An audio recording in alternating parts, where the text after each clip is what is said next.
Boom. And we're in it. Yeah, we're live. Not really live like we were last time, but it's live to us. God damn it. It's live to us. Goddamn. That's all that matters. We've both had a couple of drinks.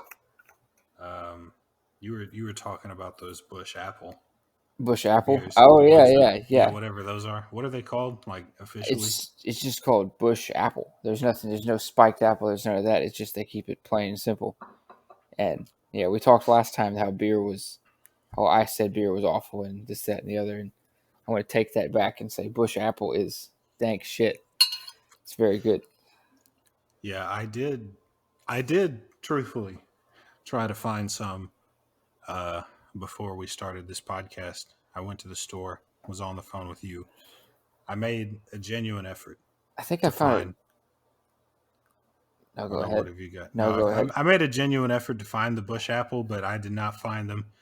The gas station's beer cooler it's a decent size, but it's not like a massive one. Like even it just wasn't really it's not a big beer cooler they have, so they didn't have it. It was a bummer. I do want to try it because you like it, and I know you don't like beer. I've only found it at like a Walmart so far, I think. I don't think I had it. Maybe Kroger, but definitely Walmart. I think.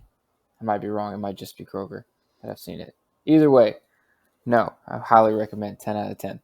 Damn, I'm going to have to make a trip to Walmart. I might have to skip the old HEB this week. Might have to take a trip out to Wally World. Wally World's good. It's good for America. Look, I don't know.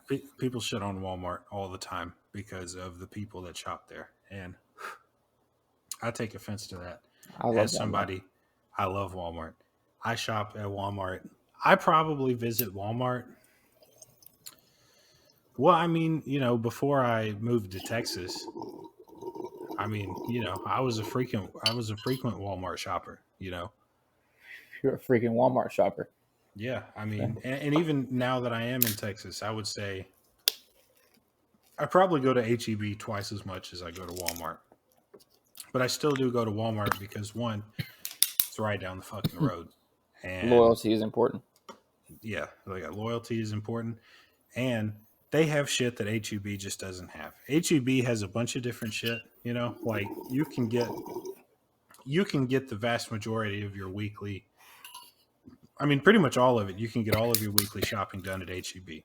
But if you want like some other shit that is not food or like bathroom related. Does HEB have clothes? Not really. They have some shirts, but they don't have like a full on clothes section. See, that's a good example of something I'm talking about. They don't have a big clothes section. They don't have a video game section. Yeah, TVs and shit. You can't buy TVs at HEB. No, see, that's the thing. They don't have like an electronic section. They don't have like an auto section, nothing like that. And Walmart's got all that shit. You can't get your fucking oil change at HEB. I was just about to say, dude, you can get your oil changed at fucking Walmart. Always there. It's always there. It's always going to be a good enough grocery shopping, fucking clothes shopping, fucking video games, pick them up, get your fucking car looked at. You time it right, you can fucking drop the car off, get the fucking groceries, fucking come back out, fucking pick your shit up and go, Dude, that's the move. That's the move. So you don't have to sit there in the fucking lobby with all those other people. You go out and you do your grocery shopping and you come back and your car is fucking ready. You load all your shit up in your car and you feel good as fuck. But a lesson though, I've seen someone else do this. I haven't done this myself. Don't pay for your groceries in the auto section. Those people don't do that shit. They don't move as fast. Go to the self-checkout like a civilized human being.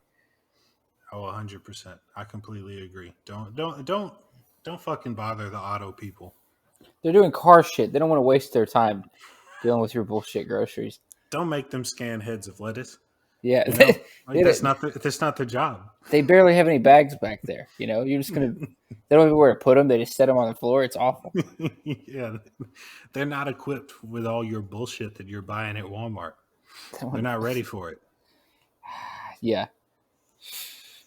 When you were a kid, did you ever play that game with your friends where you go around and you just buy like 3 of the you make the other friend buy like 3 of whatever the fuck item, or 3 different items that are just random as shit. It's back before they had self checkouts, so you had to go check out and buy like like rubber gloves and rope and shit like that. It made you look real, fucked up. Damn, yeah. It's a shame that I don't remember doing that. Maybe I did. I do not remember it. That sounds like a lot of fun, though. Yeah. Oh yeah, you get your buddies to buy like some bananas and some like Vaseline shit like that. Yeah. Because they already don't know how to talk Yeah. to someone checking you out, like You don't know what they you are. say. There's a few interactions in the world we should get into. That is, goddamn, this cat's tied up in these headphones. You should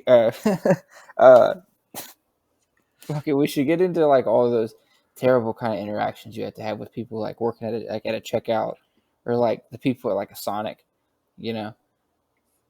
anything like that is just never fun. Oh yeah, no. Any sort of like just like small little awkward interaction you have to have. It's no fun. I mean, that's why apps are so popular. Yeah. So you don't have to fucking interact with anyone when you go out. You can, I mean, shit, here in Texas, you can get food, booze, anything you want really delivered right to your front door, and you don't have to interact with anyone. It's good. Anything you can buy anything you fucking want, really, and that like there's no limit. You can get anything. It's good. You can tip on the apps now and all that shit. It's all right there. Yeah. The only thing you have to interact with somebody about is booze, because they have to check your ID. Everything else, literally anything else you want, you can get without interacting with someone. And they'll set it right there on your doorstep. They don't even knock. You're just like, don't knock, just set it on my door. It's right there. I left a pizza out in the fucking doorstep for about 2 hours one time. I was just like, they are not going to show up. And I looked outside. The shit was like frozen. Oh, so it wasn't like a fresh pizza you had sitting out there for No, 2 hours. it was a fresh pizza, and then it got cold again. It was during the wintertime, and I was like, just leave it on the doorstep. And yeah, I got lazy. I didn't want the interaction, but I should have just let them fucking knock. Yeah, I mean that's definitely that's definitely one of the downsides of it. There's like there was like a flaw in my system, and it was exposed. Go ahead and smack the bong one good time. One of us had to take a bathroom break 8 minutes into the podcast. I feel like it's not really important to mention who, but it's the same one of us that just cracked another beer. So, oh yeah, no, that's a good. There you go. Damn, I'm gonna have to hit this pen a couple more times myself just to celebrate being back. Unpaused, unedited. This is what you get. A lot of coughing.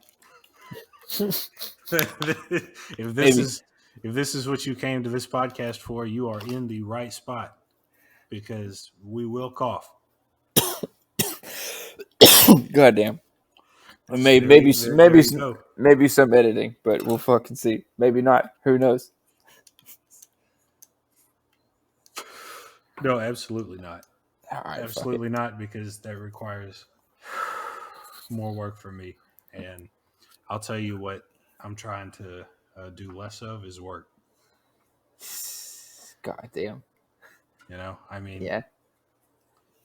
What, I mean, who wants to work more? If you can take the shortcut, if you can take the short route, if you can do anything to decrease the amount of time that you're going to be doing something that you don't want to do, would you not take it? I say if the result is the same, then I don't think it's necessarily like a shortcut. I think you're just coming up with an alternative option. If it's a shortcut, I feel like if like the result is going to be like lacking. Yeah, like a little worse. Like a shortcut, I feel like suggests like you're building something and you make it work with a shorter cut of like something. Say you fucked it up, and you're just like, fuck it, let me make it work. sounds a lot like how we go through life. Just kind of fucking making it work. I think that's everybody.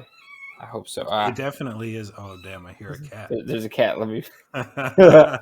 you can continue with what you were saying. I'm going to feed this cat. You definitely feed the cat. I don't even remember what I was going to say. It's tragic.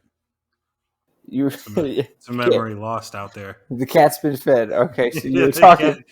Dude, I don't remember what I was going to say. I got distracted by the cat. Dude, we're talking about the fucking shit. Now I forgot it too. I did have it for a second. God damn it. That's good. That's funny. Dude, that cat, man. Man, shout out to fucking going through life taking shortcuts. Is it what everybody's trying to do? Yeah. Oh yeah, you're fucking damn. No, you're good. You remembered it. No, that's definitely what it was. It's a good feeling, when that shit comes back around. Yeah. No. It's true though. Everyone says that. It's like people do grow up and they mature and they experience different things that make them a more capable adult. But we are all just kind of winging it. Like we're just going through life, taking on whatever comes at us. Like this podcast. Fucking winging it. Fucking winging it. Yeah, no other way to do it. That actually got me fucking thinking. You said that. So I've have fucking YouTube pulled up and just whatever random shit it's offered to me. It's currently a lot of fucking Vice and then just random military shit.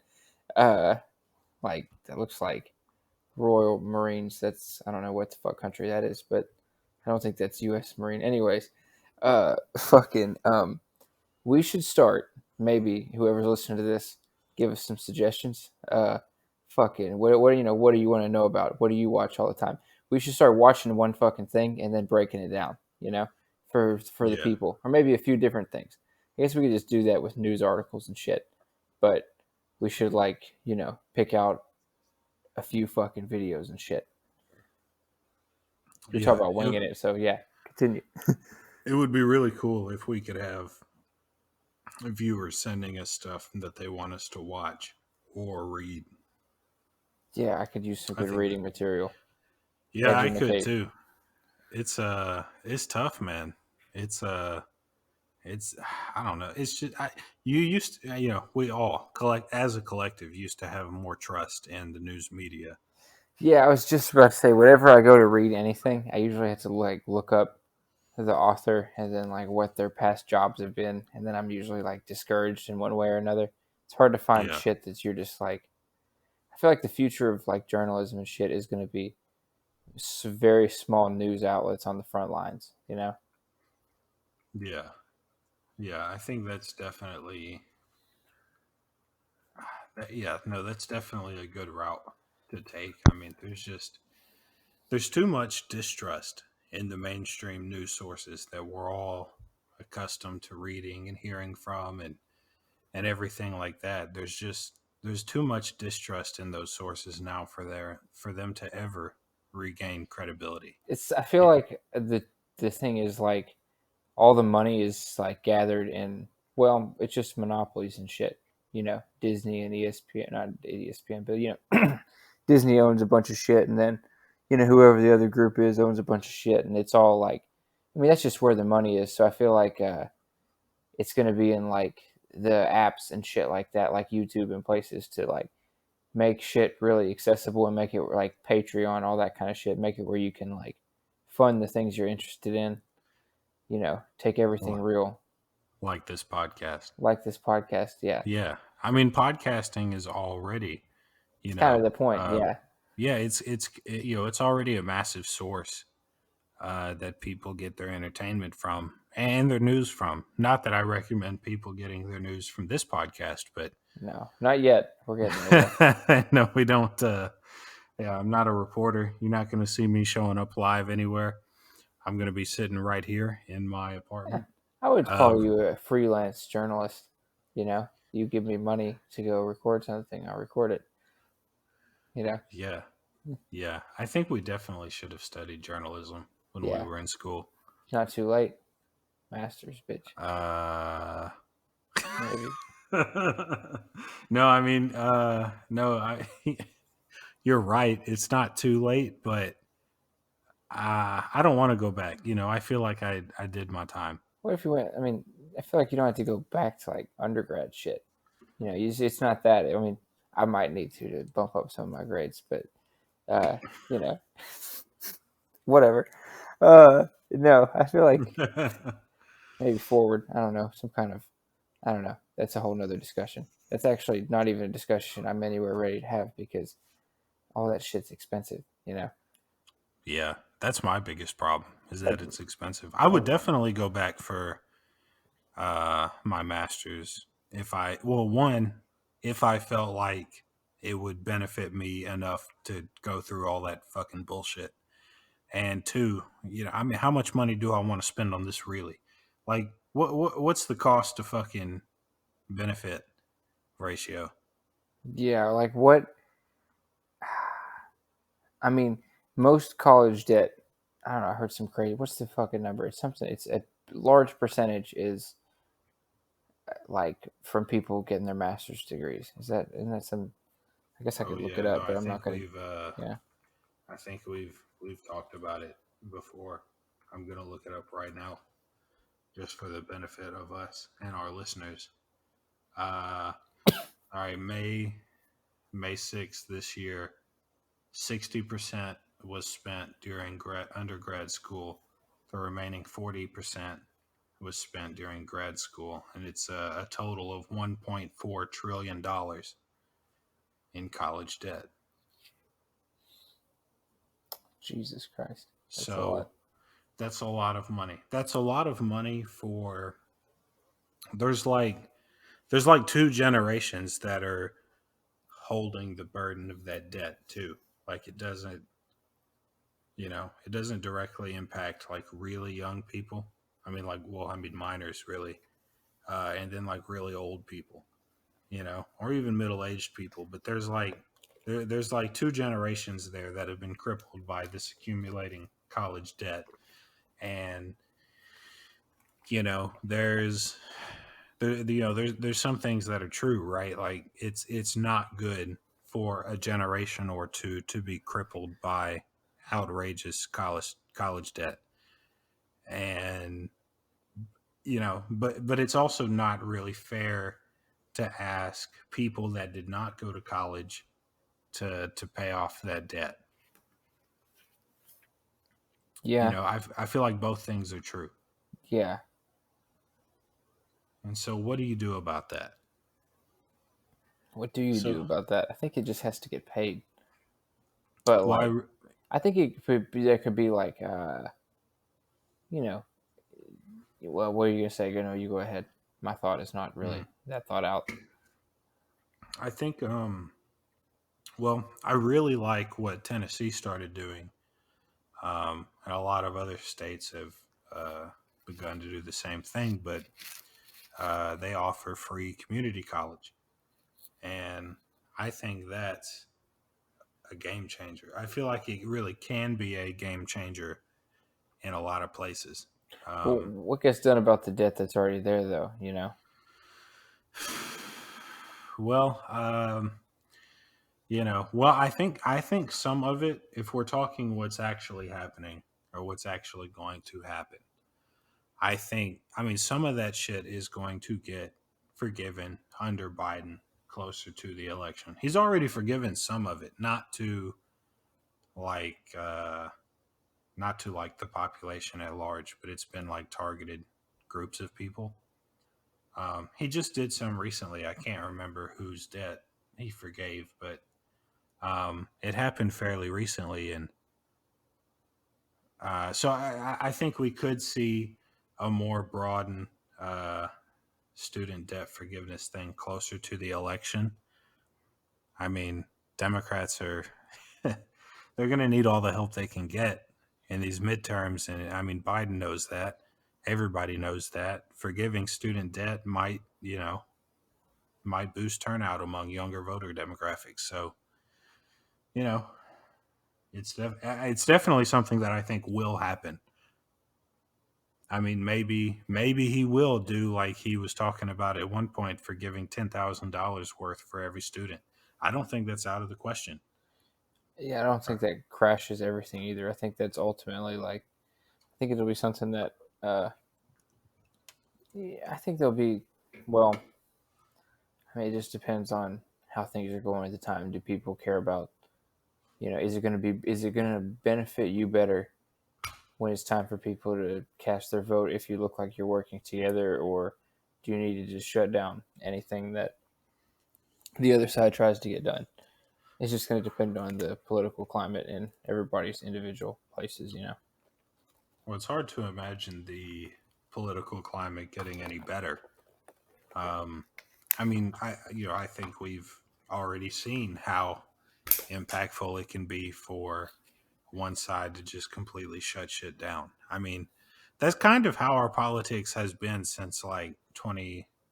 I mean, at the late, like when, like at its worst, like when it really started to get as bad as it is now, 2016, after Trump got elected. But even before then, and I would stretch it back further into Obama's presidency.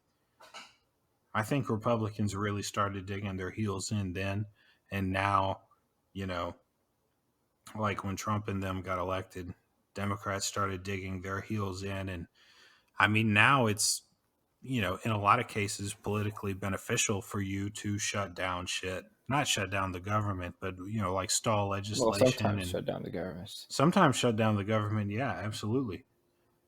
You know, um, but like bipartisanship is not something that is as popular as it used to be. People used to look for that in their representatives. Now it's, it's treated as working with the enemy. And that's not a healthy place for our political dialogue to be. No, no, it's not really healthy to getting anything done. You know, everything's also started moving at a fast pace. I feel like things used to move a lot slower. Maybe Mm. that's not true. I don't know. I feel like, and that's what happens when like everything becomes so volatile and you know, it's just bullshit. Let There me needs to be ask a you a question. Do you think that, um, like the prevalence of all this different political scandal, whether it's, about a candidate, about the economy, just everything, I mean, it definitely seems like the level at which political shit is elevated in our news media has increased. well, it's Do you become more think popular. Go ahead. No, go ahead. no? Well, do you think that's because? Do you think that's because the decisions that are being made by the president, by Congress, by the Supreme Court, I mean, all the way down to the state level? Do you think that's because they're making decisions that are more radical, or do you think it's because the news media has figured out that if they report this shit in the way that they do, like they'll get more views? You know what I mean? I think it's a combination of the two things. Like, I think people are more involved than they used to be, and so they kind of tune into it like it's reality TV. And I think it's the case not just in like the United States. I think it's like that most other places too. Like it's just more fun to be part of shit. It seems like. Well, I don't know. I mean, is it anything new though, or has it always been this way? We just have more platforms to view it on, and we get to also like if you measure things by like how many views it gets, you're factoring in like overall. I mean, it's not. I don't know. It's not the same as things used to be where everybody had to tune into one thing. It's not like it was in the '60s and shit. It's like I don't know. Everybody's just basing things solely on who. I don't know if any of this shit makes sense. Go ahead, Well, say some shit. they're definitely. So I feel like one thing that has changed is, like you said, a couple decades ago, people used to get their news from. I mean, they had like three news channels, And a and couple then they had, newspapers and shit. yeah, they had some local newspapers, and like that's it. That's all they had. Period. And you get to the modern day, and not only do you have a million different places that you could get your news from, right? I mean, and most people get their news from a couple of different concentrated sources, sources that aggregate information, social media like Facebook, Twitter, everything like that. Um, but not only do you have all these additional sources of information that you can watch, listen to, read, these these platforms that aggregate information, they will feed you news sources, articles, tweets, Facebook posts, videos, photos that they believe, according to their algorithm, you are likely to respond to. Yeah, it's all They about know, clicks and shit. Like you're. That's why it's like, I don't know. I mean, I feel like you need to make your online footprint as small as you can. You should never you try to block all cookies and all those kinds of things. yeah, no, I mean, you should definitely take steps to protect yourself online, because even participating in the simplest of online activities, social media is really easy. You just, you put in your name, a password, an email address, any other information that you want to provide to them, you can hop on and you can start participating in online discussion. And like the deeper you go into that rabbit hole, like those social media websites will take you there. They want you to go to that place because that means you'll be interacting with their content more. It's all about clicks and likes and views and impressions. I feel like even deeper, or not even deeper, but other shit is like, just like, I mean, if you go somewhere and you fucking, anytime you give anyone your email or anything like that, anything that small, like you just all of that shit just continues to get put. Anytime you click anything for anything, like the phone you're using is now tagged for different things. You walk places and you're fucking. I mean, sharing your location on your phone is another bad one. Any app you Mm-hmm. use, if somebody wants to give you, save 10% and give us all your information, you save 10% right now though, this one time, or you get this kind of deal. You get these points. It's like, yeah, but they also get your information and they can sell your information, and they like that. You just continue to add to you're just a number. And it benefits them to structure their algorithm in a way that brings people back, that makes it more addicting, to where you can't put your phone away like that. That, I mean, and that increases their impressions, their views, their link clicks, all that kind of shit. So like these companies, that's their incentive right there, to build an algorithm that is so addicting that you have to come back to their app. You have to watch the content that they're feeding you because it is so compelling to you.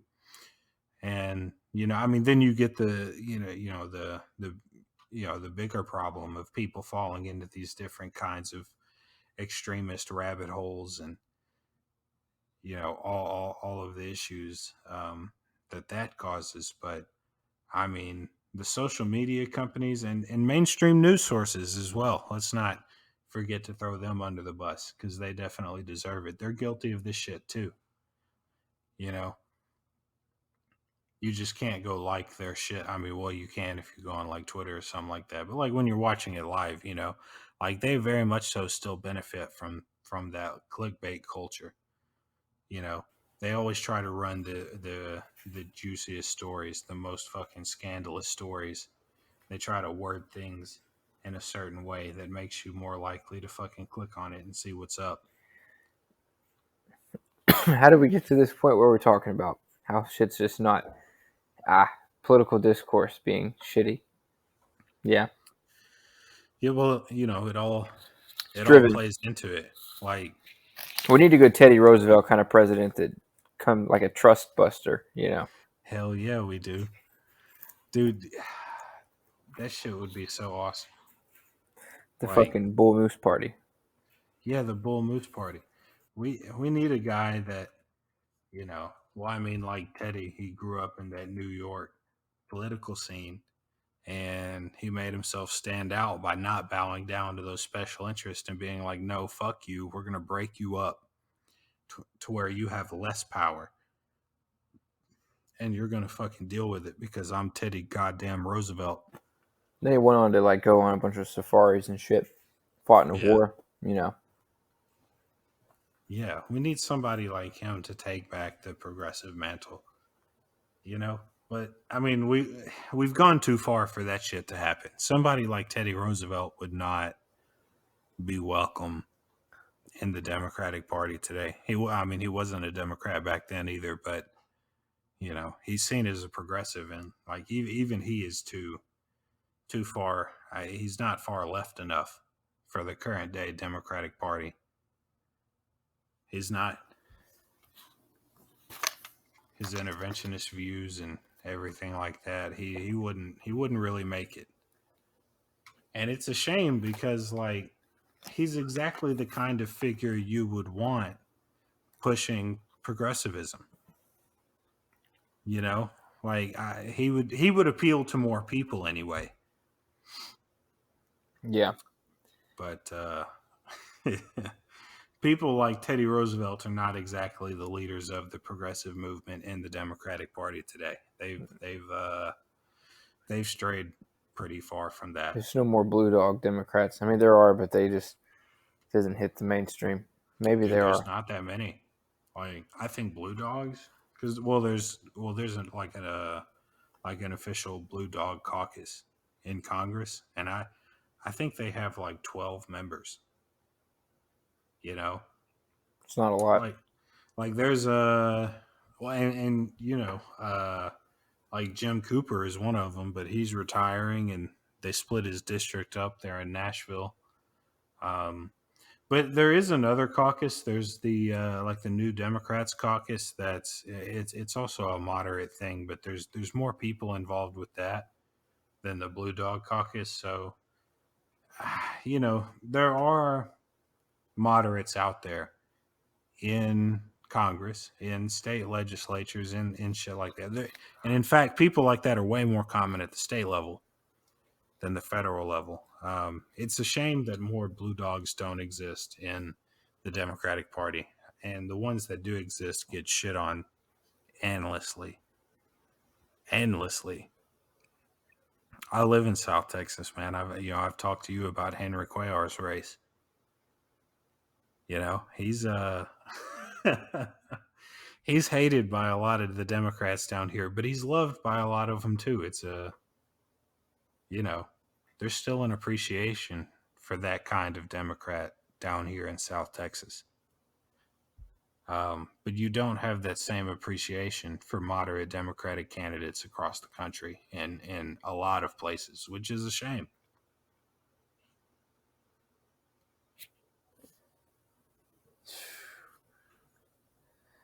Yeah. No. I feel like you're more likely to find like moderate Republican candidates at the federal level than you are moderate Democratic candidates. I feel like when, you know, gas is $5 a gallon, it's come down a little bit. But, you know, you start looking at all these conservative fiscal policies and you're like, that doesn't look that bad, you know? How do we stop this whole inflation thing? But Energy independence. Energy independence is not bad. It's not a bad place to start. Yeah. Democrats have a hard sell in these upcoming midterms, definitely. You know, I mean, how are they going to spend this shit? You know, I mean, most people vote based on their pocketbook. That's, you know, common sense. It's also everything political science will ever tell you is that at the end of the day, people care about their fucking wallet.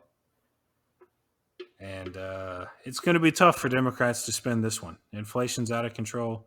Gas prices are high as fuck. It cost me almost $60 to fill up my Honda Civic. Actually, gas just went down. It went down about 20 cents over the past like 2 weeks. Yeah, it's some But yeah. but it's still like That helps. It's still like 460. Yeah, You know what I mean? Like, yeah, it's gone down 20 cents, but like it's 460 it should still. never have been that high. It Like, should be bro, down like $2. like, bro, it still cost me $50 to fill up. What does a 20-cent fucking decrease matter? If, damn, are you? What did you? That's the cats, man. They're going nuts. What did they slam? That They sounded. knocked over a jar. It looks like Oh, okay, that makes sense. It sounded very firm, very like it was doom a doom. jar You onto know? a table. Yeah, no, it was no good. Oh yeah, no, that's the joy of living with some new cats. It was Yeah. 2 kittens, right? No, it's a big cat and a small cat, and the small cat's the destructive one. Mm. Yeah, but Wait, is the big cat a new cat, or is it one you've always had? no, they're both pretty new cats. They were just Oh, okay. yeah, whole story. But we don't have to get into it for the good people of the Bonfire Briefing. No, just There's I some mean, cats around as well. there's They some need to know. there's some cats around. Yeah, no, you've tried at many points over the past couple of years to convince me to get a cat, and It's not I've not done it yet. There's no cat. There's no cat around. There's no cat. No, there's no cat. Oh damn, dropped my vape. No, goddamn, dropped it again. That's tragic. Trying to gather my fucking thoughts. I do. I do have a recent. I don't hate pets. I used to think that I did, but I didn't grow up with any pets, and my parents were very anti-pet, and I knew a bunch of people that had pets that were not like trained. They were just kind of terrible to be around. You know what I mean? So I thought I was anti-pet for quite some time. And it turns out I'm not anti-pet. I don't hate pets. I just, I have my boundaries. Like I don't, I want your pets to keep their distance from me unless I engage them. I mean, yeah. I don't want pets running up to me. I don't like people's dogs jumping on you and shit. I don't like when I see dogs walking around with no fucking leash on. No, it's never good. I don't like that shit. I like people's dogs to be in control. I don't fucking hate pets. I just, I feel like last time we talked, you also talked about how you fucking hated pets. Did I? I think it might have come up. I mean, I do not own one and do not want to own one. Just don't really. I do. I don't have any interest in owning a pet. So, if your end goal was to get me to buy a pet, it did not work. I've not bought one as of now. I do interact with pets on a almost daily basis, frequent basis, and I don't hate them. I'm a human being with a heart. I don't, I don't just hate on pets. I mean, if they're chill and cool, that's all good. Your pets are pretty chill and cool. No, yeah. I've never had an issue with any of them.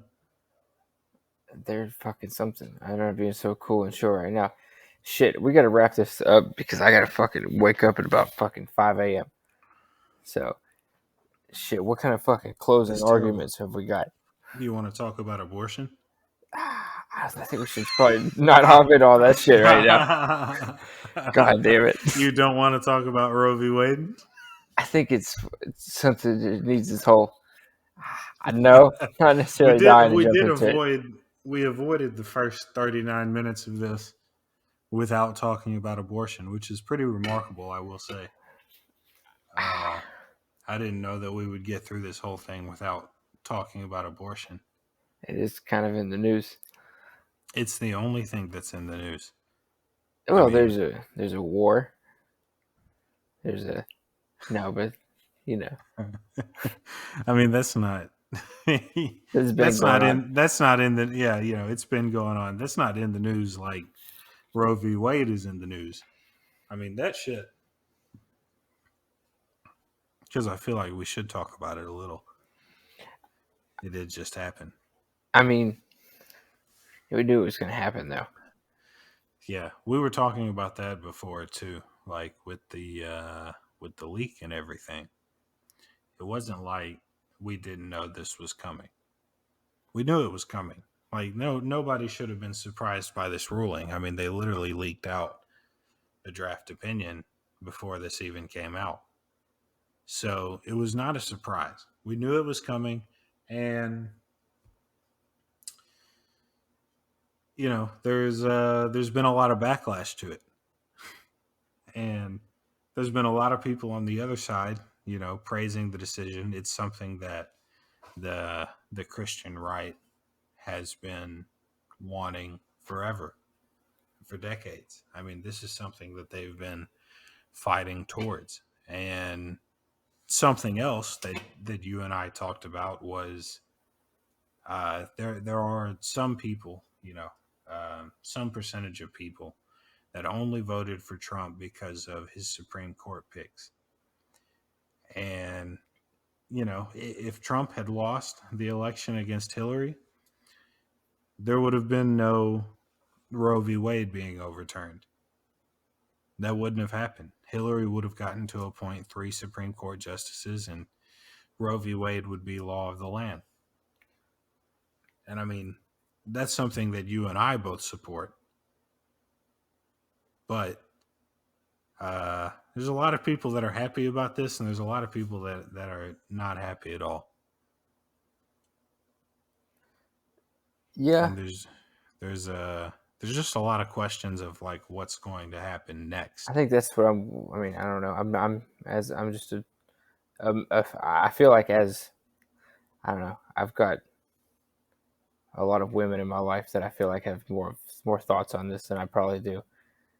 Because I'm just kind of waiting on things to happen. So it's not necessarily something that would affect my everyday life as much as it does other people. So it's not really, my place. I can't really say that I'm like as, I'm just waiting on what's going to happen next. I'm curious to see what happens just from, just somebody who likes to observe how things like this go through governments and everything. How laws are formed and everything.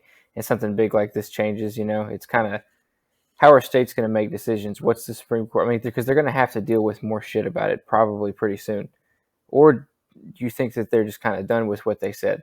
Because, I mean, there's going to have to be more clarity put down because some states are going to push back when it's something like, cases of rape or incest or something like that. And, or the mother's life is in danger and doctors are still going to perform what they need to perform.